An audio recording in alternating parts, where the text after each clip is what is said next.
Welcome to another episode of the Awarelogue Lecture Forum. On this particular session, we're going to be looking at the International Day for the Eradication of Poverty. Why do we focus on this particular aspect? This is something that is prevalent, that is rising, that is a critical problem in a country like Sri Lanka. It is a problem across developing countries, but it is not something that is only found in developing countries. You also have pockets of poverty even in some of the most developed countries. Today, to speak to us about the importance and relevance of this particular day and where poverty eradication, at least alleviation, is going in our own country here in Sri Lanka, we have invited Karin Fernando. She is the acting executive director of the Center for Poverty Analysis. She has a master's in sustainable international development. She has over 15 years of experience in implementing development and environmental management projects. She's got in-depth knowledge in these particular areas, having worked on tangible projects at the grassroots level. She has carried out numerous research assignments, consultancies, and generated and contributed to much knowledge output. At CEPA, she heads the Sustainable Development Thematic Program that concentrates on building evidence and generating a dialogue on sustainable systems in order to integrate knowledge into policy, which is a very important area that we're going to be focusing on today. So let me, without further ado, welcome you, Karin. Thank you so much for taking time to join us on the Awarelogue Lecture Forum and look at this particular date. We're talking about the 17th of October. This is also a significant year because it's the landmark anniversary of this particular day. Could you tell us primarily what is the significance of this day? Why do we mark it? Why should we reflect for a moment at this particular juncture? Thank you. Thank you for this opportunity. If you think about the day, I suppose the most important feature of the day that it is set to really highlight some of the issues that continue to prevail. Although we have made great strides in the world as a country, there may be also things that still have to be focused on because, I suppose to borrow from the UN, we should not leave anyone behind. And in 2022, the fact that we are still dealing with people being left behind is a serious problem. So days like this do help to at least focus and highlight on the issue.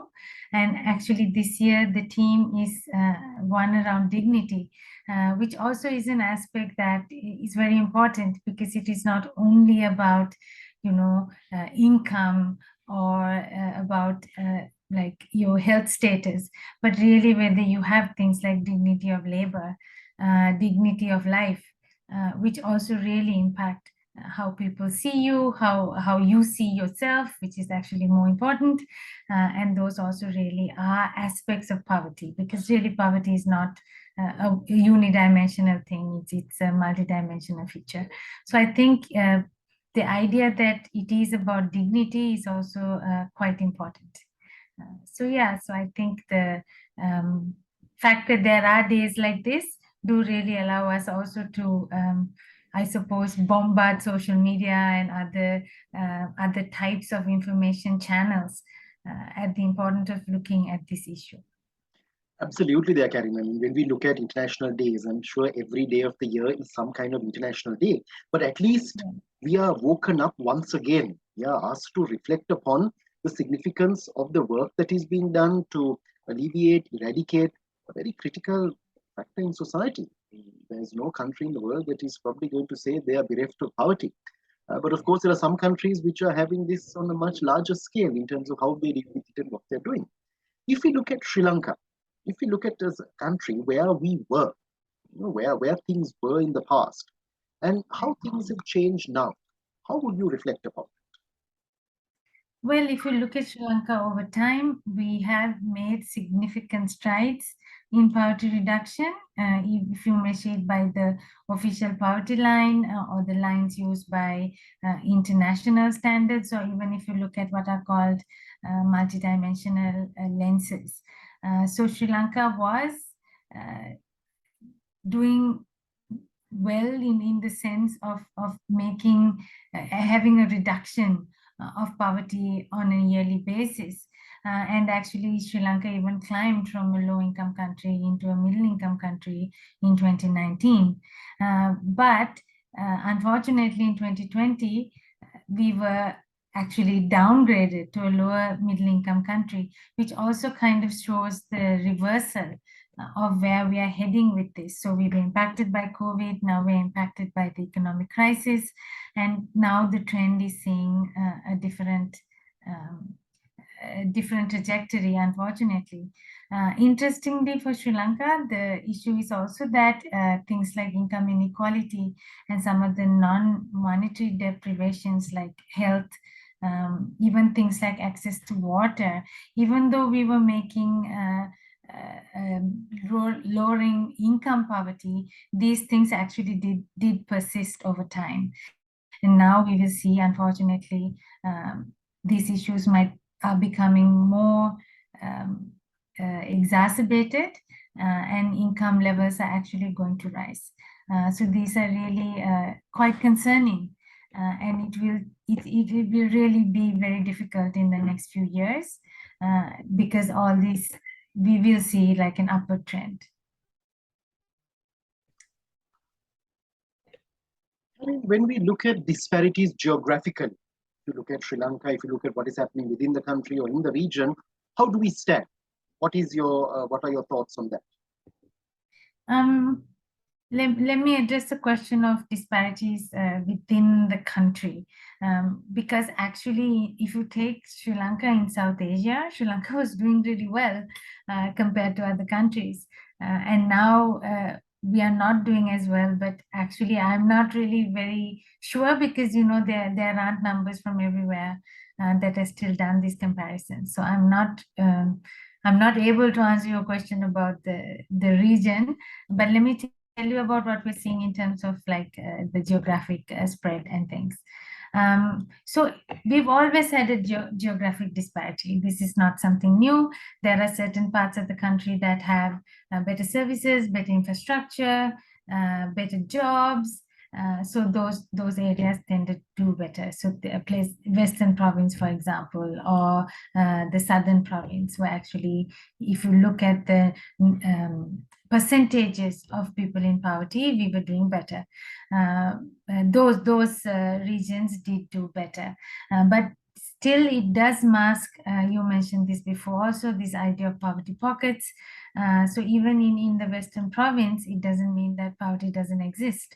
And it also, if you look at the number of people, it is actually more, because there are more people in the Western province.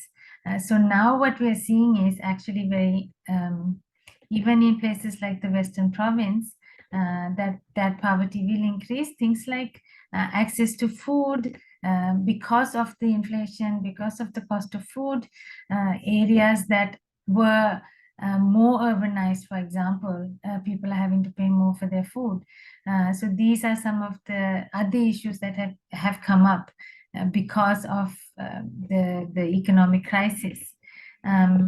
We are also seeing, if you think about it in terms of even access to jobs, there is a difference in different geographic spaces. So that also determines the levels of poverty and the different ways in which people are now trying to cope. Same is true of the health and education facilities. We know that there are huge differences, that there is only 1-2 really good schools, and the others are really not on par. Health services are also more improved in certain areas than others. So these also have persisted. Now we are going to see it aggravated, because say, for example, if you are still having to come to the city or come to Colombo for certain treatments, you are then going to have to spend more. You are going to have to find Colombo also then costing you more in terms of access to food and things like that. So it is really going to create other levels of disparity, which are also really important to take notice of, because it's not only income, as I said, it's whether you have good health, whether you have good education, whether you have good basic services, that allows you also to live a better life. So we are seeing differences in terms of geographic coverage. I mean, you mentioned health and you mentioned health care. And yes, you're absolutely right. There are so many people who now have to come to Colombo in order to get their medication. In order to do that, they are incurring so much more on transportation. Transportation has gone up in price. Yes. In your studies, Karin, I'm sure you will have come across numerous case studies of real lived situations, like things that people are going through, their experiences. How are people coping? I mean, given the constraints, given the inflation, given the cost of living, from an analyst's point of view, how do you see people coping? Well, actually, uh, the coping is more like the things people are doing are in a way some warning signs also that these are really not the best way to cope. So, for example, we are seeing people who are now cutting down on food. Or eating less meals. So technically it is called a coping strategy, but really in the long term, it is not it's really not something that should happen. So it will help you in the short term, but it's really not going to benefit you in the long term. And we are already seeing problematic signs of this because the levels of food insecurity are really increasing. So if you take households and you take how many meals they're eating or the variety of the food that they're eating, it is reducing. So a recent study that we did is showing that over 20% of a sample that we did, which covered most provinces except Sabaragamu actually, are either they're food insecure badly or borderline. And if they're already bad or borderline, 20%. Imagine in a couple of months, because we are not going to see a reduction of inflation. Food is going to keep rising for a little while. And unfortunately, also these types of households are dealing with having more casual labor, having work in informal sectors, which really also don't really offer you security of employment. And these are households that are like, were earning up to almost 45,000 rupees a month, who are now showing borderline food insecurity. So it is very troubling to think what will happen to these families in the future. We are also seeing another coping strategy, unfortunately, is taking loans. But also that means your debt is rising, and if you aren't able to pay it, so lots of the coping strategies are actually short term. You are cutting down on meals, or you are taking a loan, but really these mean that in the long term they have implications of pushing you further into poverty actually. And the other fact about the coping strategies, interestingly, is you will see, like, for example, that there is a lot of, again, I suppose we should be thankful for it, there is philanthropy. There are people reaching out. There are all sorts of organizations, institutions, people on their personal capacities who are helping each other. So interestingly, in some of the studies we did, we were finding that business owners actually are doing a lot of things to take care of their staff. So for example, in the construction industry, when there was no work, the workers were still kept on. They were not charged rent, and the certain business owners were actually trying to provide food for them. So we are seeing these kinds of, in a way, it is also a kind of a philanthropy where people are trying to protect their workers. But also, of course, they needed to keep the workers where they were, because losing them meant during COVID especially, they couldn't have people travel back and forth. So I suppose there was a give and take there. But, this is, we did hear it a couple of times. So it was nice to hear that there was that kind of support And even, cases where, your employer was going and dropping you home because you couldn't come to work because there was no transport. So it did serve the fact that the worker was there, but also that the employer took on more burden in terms of supplying these services to ensure that his business could run to a certain extent. So there are those kinds of, I suppose, support. But of course, the government also did provide a little bit of support. It's just that it's ad hoc and it's not a regular thing. So that doesn't also really help people plan. And the health service and the education services somehow did manage to provide a certain level of services. So those are very important to people. We've also finding in certain areas, like for example, we had some work that we did with the fishing community in Nigambo. So they all belong to associations. You have to become a part of a fisheries association. So there was really help through the association to the fishermen in order to, even things like giving them food or trying to organize them so that they could access certain services. So these are also like informal mechanisms that people used to try and get by. But there is only also so much those kinds of systems can do, but at least those were there, right? So for example, the fact that there was that kind of a collective where people could rely on their informal systems and informal networks, those are also ways in which people have tried to cope. You raised an important point there. We're trying to look at them as coping strategies, but they are very temporary. We're trying to do something in the short term to get by, as you use that term also, to get by. And absolutely, in terms of the support networks that we have in society, thankfully, we have this habit within the context of the country where people help each other out in times of difficulty. Because getting by is getting harder on a daily basis. And as you said, cutting down on meals is not exactly a coping strategy. It's just a way to get through that day in the hope that the next day you might earn a little bit more. You might have that money in order to put food on the table. In terms of savings, I guess people are not even thinking of savings and they are running through whatever they had in terms of savings.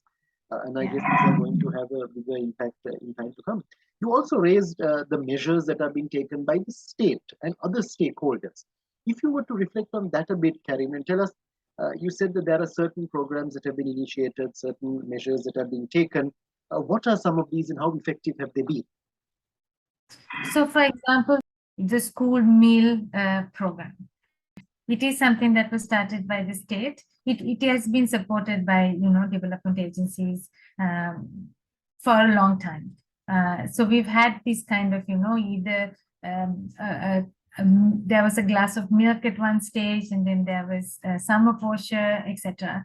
So now actually there is a meal that is provided to the schools, and it is something that the state was trying to do across the board in all the different provinces. But of course, they're very, they're thinly resourced, so they were really struggling. And at one stage, they were trying to provide a meal for 30 rupees.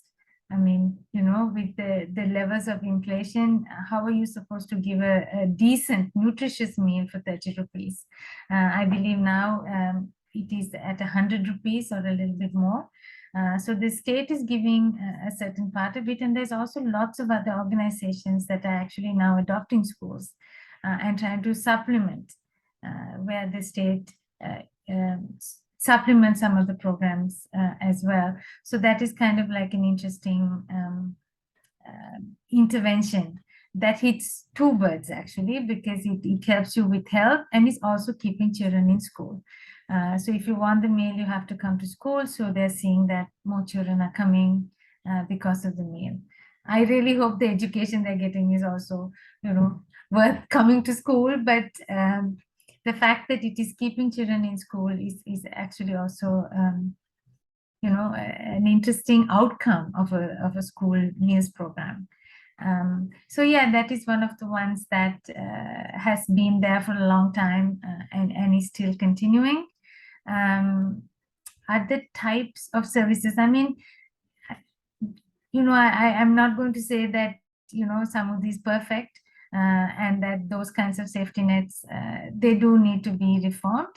But there was a little bit of cover that those types of services also provided. But I think one of the ones from the state that is vital, or two, I guess, is the education and health.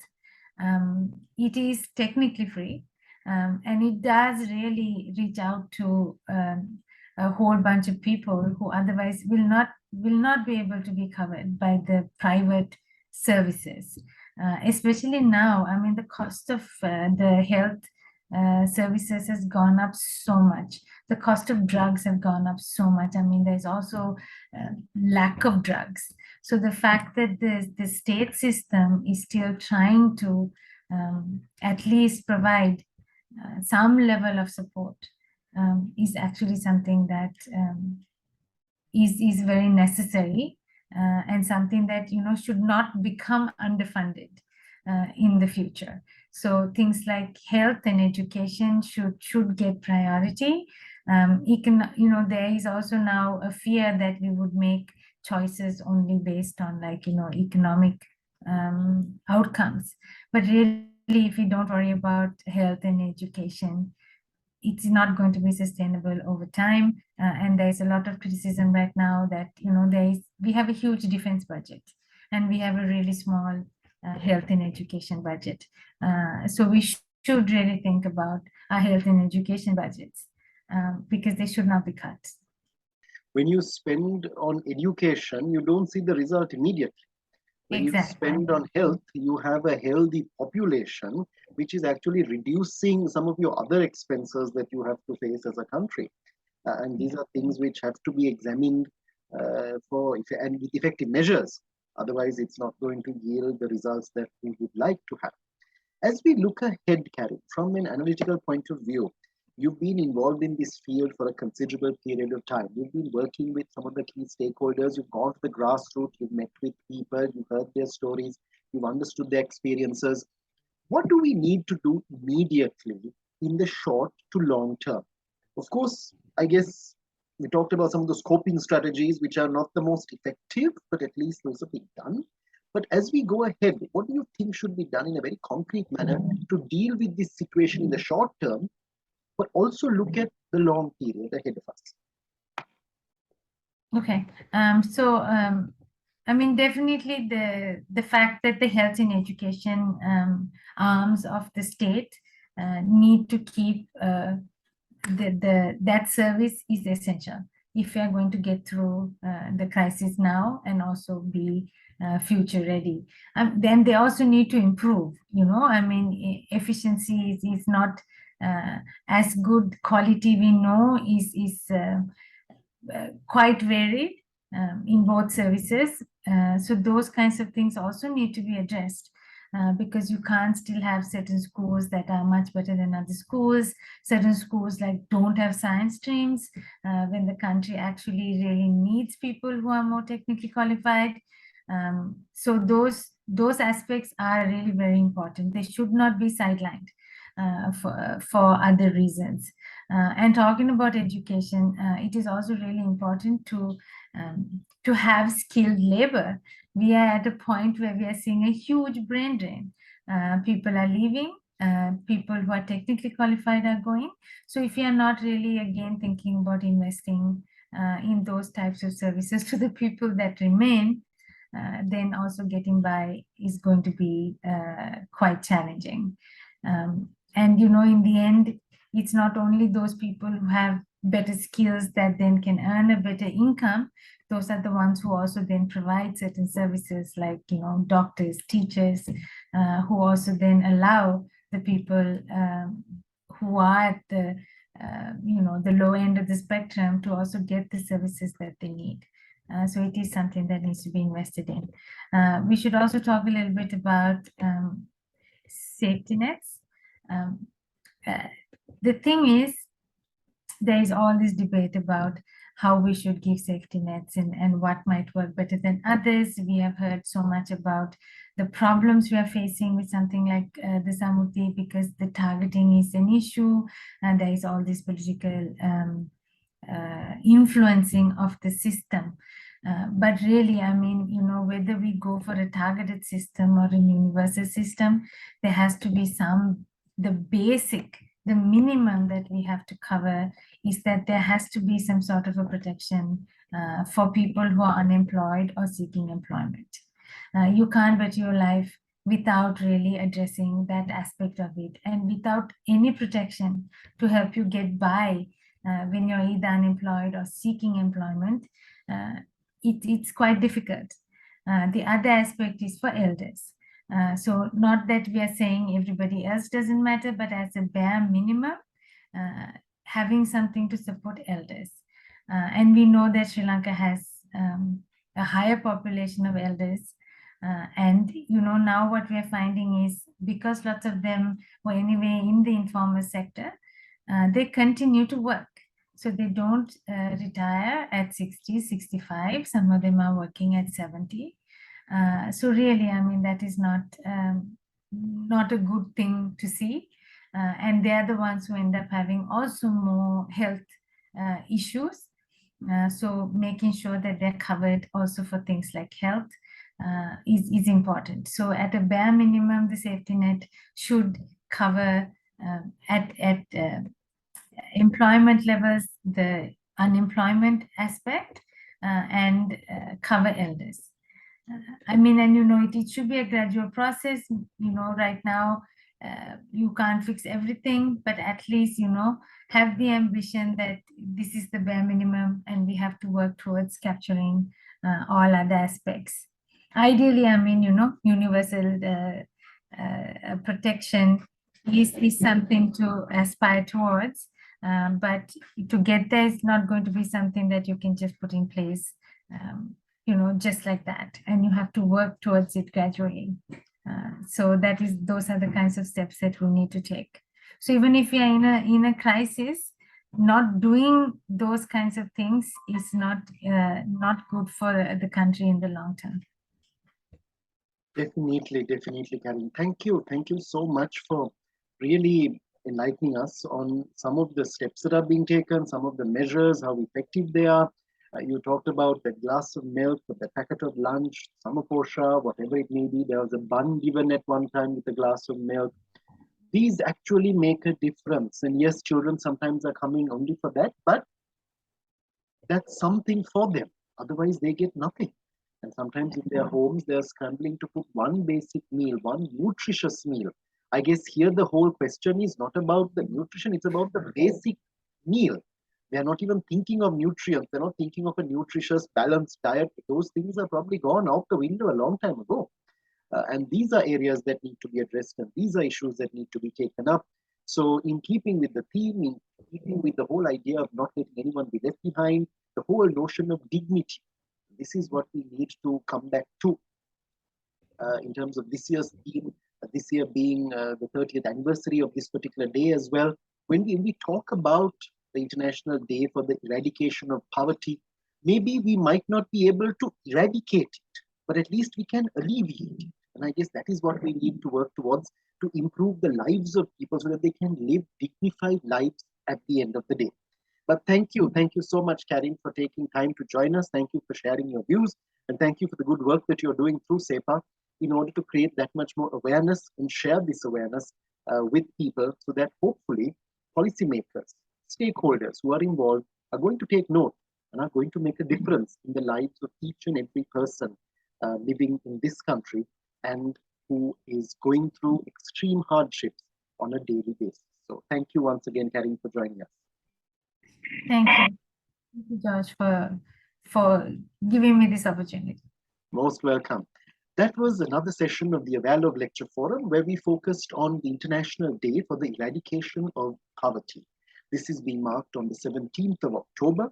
It is also a day on which we look back at the measures taken in order to ease the lives of people who are going through extreme hardships, who are living below the poverty line, who are facing challenges on a daily basis, many of which people probably would not be able to cope with or understand on the bigger structure. So join us again next time on another episode of the Awarelogue Lecture Forum, where we focus on another international day, an important event, an anniversary, a development, and we begin to understand the topic that much further, spread awareness, and increase the dialogue. Thank you.